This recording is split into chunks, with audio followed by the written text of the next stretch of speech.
Hi అండి. నమస్తే. నేను మీ Rajitha. Welcome back to my channel 'the explorer and cooking'. ఈ వేసవి కాలంలో శరీరానికి ఎటువంటి వేడి చేయకుండా మసాలాలు గానీ, సాసెస్ గానీ, కారం గానీ లేకుండా ఓన్లీ హెల్తీగా, టేస్టీగా ఉండేటట్టు మిక్స్డ్ వెజిటబుల్ రైస్ ఎలా చేయాలో ఇప్పుడు చూసేద్దాం. కట్ చేసిన క్యాబేజ్ కొంచెం, చిన్న ముక్కలుగా కట్ చేసిన బంగాళదుంప, చిన్న ముక్కలుగా కట్ చేసిన బీన్స్, అలాగే పచ్చి బఠానీ, చిన్న ముక్కలుగా కట్ చేసిన బీట్రూట్, లాస్ట్‌లో చిన్న ముక్కలుగా కట్ చేసిన క్యారెట్. మనకిక్కడ కావాలి అనుకుంటే కాలీఫ్లవర్ కూడా వేసుకోవచ్చు. మన ఇంట్లో వెజిటబుల్స్ ఏవైతే అవైలబుల్‌గా ఉంటాయో అవి వేస్తున్నాను నేను. కావాలి అనుకుంటే కాలీఫ్లవర్ కూడా వేసుకోండి. వెజిటబుల్స్ అన్నిటిని స్టీమ్ బాయిల్ చేస్తున్నాను.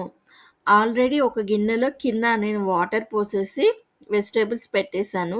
ఇది మీడియం ఫ్లేమ్‌లో ఒక 15 మినిట్స్ అయితే స్టీమ్ బాయిల్ చేసుకోవాలి. వెజిటబుల్స్‌ని ఎప్పుడైనా సరే మనం స్టీమ్ బాయిల్ చేసుకుంటేనే మంచిది. 15 మినిట్స్ అయితే అయింది. ఇప్పుడు మూత తెరిచి చూద్దాం. చక్కగా 15 మినిట్స్‌లో వెజిటబుల్స్ అన్నీ కుక్ అయిపోయాయి. ఇలా కుక్ చేయడం వల్ల మనకి పోషక విలువలనేవి బయటికి పోకుండా వెజిటబుల్స్‌లోనే ఉంటాయి. హెల్త్‌కి గూడా చాలా మంచిది.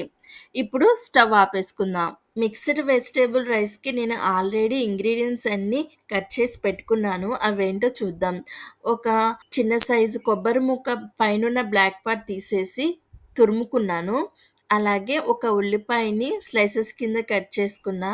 అలాగే 8 వెల్లుల్లిపాయ రెబ్బలు పైనున్న పొట్టు తీసేసి చిన్న చిన్న ముక్కలుగా కట్ చేసుకున్నాను. అలాగే 5 పచ్చిమిర్చిని ఇలా స్లైసెస్ కింద కట్ చేసి పెట్టుకున్నాను. లాస్ట్‌లో కొంచెం కరివేపాకు. మనం ఆల్రెడీ ఇందాకలా స్టీమ్ బాయిల్ చేసుకున్నాం కదా వెజిటబుల్స్ అవి. ఇవే అన్నమాట సింపుల్‌గా ఇంగ్రీడియెంట్స్. ముందుగా ఒక కళాయి పెట్టుకొని దాంట్లో 3 స్పూన్స్ నెయ్యి వేసుకోవాలి. నెయ్యి కొంచెం వేడెక్కిన తర్వాత 1 స్పూన్ జీలకర్ర, కొంచెం జీలకర్ర ఎక్కువే వేసుకోండి. ఒక స్పూన్ మీద కొంచెం పావు స్పూన్ ఎక్స్‌ట్రా ఏసుకోండి. టేస్ట్ అన్నది బావుంటుంది.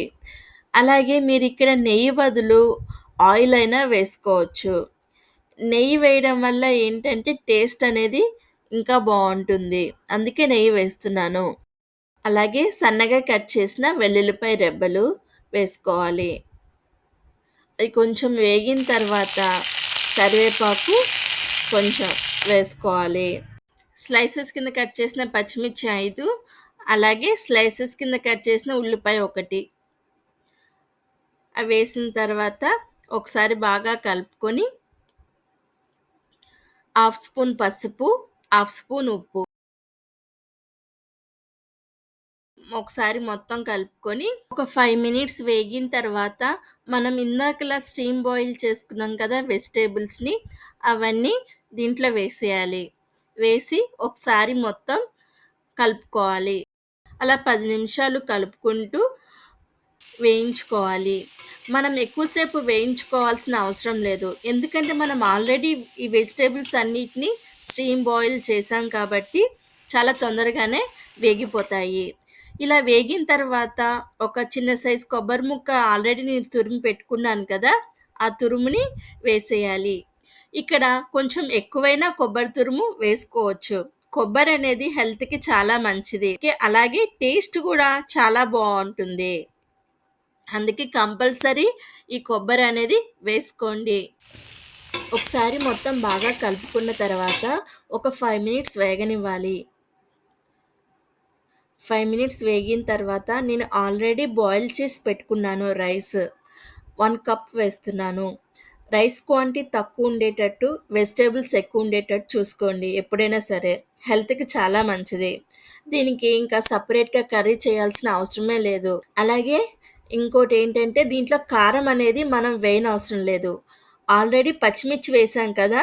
ఆ పచ్చిమిర్చి కారంతోనే సరిపోతుంది. నేను ఇప్పుడు వేసింది నార్మల్ రైస్. మీకు కావాలి అనుకుంటే బాస్మతి రైస్ కూడా వేసుకోవచ్చు. అది కూడా బానే లాస్ట్‌లో మీ టేస్ట్‌కి తగినట్టుగా ఉప్పు వేసుకోండి.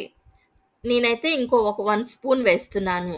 వేసి ఒకసారి బాగా కలుపుకొని స్టవ్ ఆపేయడమే. ఇంకా అంతే అయిపోయింది. ఈజీగా చేసేసుకోవచ్చు ఇంట్లో. దీనికి కాంబినేషన్ మహారాష్ట్ర స్టైల్ కచంబర్ ఎలా చేస్తారో ఇప్పుడు చూపిస్తాను. కచంబర్ అంటే ఏమీ లేదండి.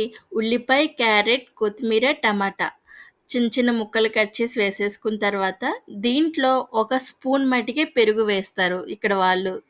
అది కూడా చాలా బావుంటుంది టేస్ట్ అనేది. మన సైడ్ ఏంటంటే పెరుగులో ఇవన్నీ వేస్తాం కదా! ఇక్కడ అలా కాదనమాట. ఈ వెజిటబుల్స్‌లోనే వాళ్ళు 1 స్పూన్ మటికి పెరుగు వేసి, ఉప్పు వేసి కలిపేస్తారు. అదే కచంబర్. దీనికి కాంబినేషన్ ఇది చాలా బావుంటుంది. చాలా ఈజీగా ఇంట్లో ఉన్న కూరగాయలతోనే మనం చేసుకోవచ్చు. తొందరగా కూడా అయిపోతుంది. టేస్ట్ కూడా చాలా బావుంటుంది. అలాగే హెల్త్‌కి కూడా చాలా మంచిది. మనం దీంట్లో అన్ని వెజిటబుల్సే ఎక్కువ తింటున్నాం గాబట్టి, హెల్త్‌కి కూడా చాలా మంచిది. అలాగే చిన్న పిల్లలు కూడా చాలా ఇష్టంగా తింటారు. లాస్ట్‌లో ఈ కచంబర్‌తో తింటే టేస్ట్ ఇంకా బావుంటుంది. తప్పకుండా ట్రై చేయండి. అలాగే దీంట్లో మనం ఎటువంటి మసాలాలు గానీ, అల్లం వెల్లిపాయ పేస్ట్ గానీ, సాసెస్ గానీ ఏమీ యూజ్ చేయలేదు. ఈ వేసవి కాలంలో బెస్ట్ రెసిపీ తప్పకుండా ట్రై చేయండి. టేస్ట్ అయితే చాలా బావుంది. అలాగే మన ఛానల్‌ని ఎవరైతే చూస్తున్నారో సబ్స్క్రైబ్ చేసుకోండి. అలాగే వీడియో నచ్చితే గనక లైక్